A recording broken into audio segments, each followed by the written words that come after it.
The Amphicar Model 770 is an amphibious automobile which was launched at the 1961 New York Auto Show, manufactured in West Germany and marketed from 1961 to 1968.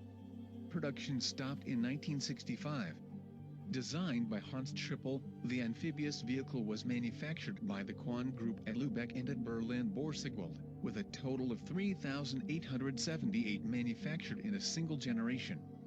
A descendant of the Volkswagen Schwimmwagen, the Amphicar offered only modest performance compared to most contemporary boats or cars, featured navigation lights and flag as mandated by the U.S. Coast Guard, and after operation in water, required greasing at 13 points, one of which required removal of the rear seat.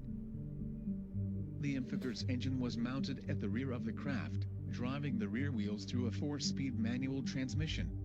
For use in the water, the same engine drove a pair of reversible propellers at the rear, with a second gear lever engaging forward or reverse drive. Once in the water, the main gear lever would normally be left in neutral. By engaging first gear as well as drive to the propellers when approaching a boat ramp, the Amphicar could drive itself out of the water. The power plant was the 1147cc standard SC engine from the British Triumph Herald 1200.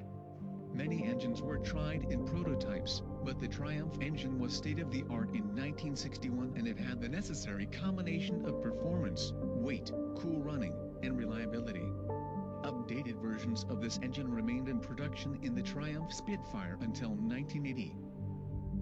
Amphicar's appear in the films Rotten to the Core, 1965, The Sandwich Man, 1966, The President's Analyst, 1967, Inspector Clouseau, 1968, The Laughing Woman, 1969, Savannah Smiles, 1982, Pontiac Moon, 1994, and in the episode 5 of Season 4 of The Avengers, Castle Death, 1965. It also appears in the TV movie All the Way, 2016. Production started in late 1960. By the end of 1963, complete production was stopped.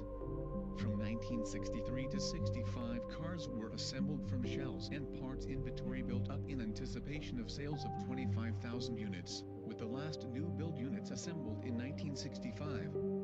Cars were titled in the year they actually sold rather than when they were produced. For example, an unsold Amphicar assembled in 1963 or 1965 could be titled as 1967 or 1968, if that was when it was first sold, though the inventory could not be sold in the U.S. in the 1968 model year or later due to new environmental and U.S. DOT emissions and safety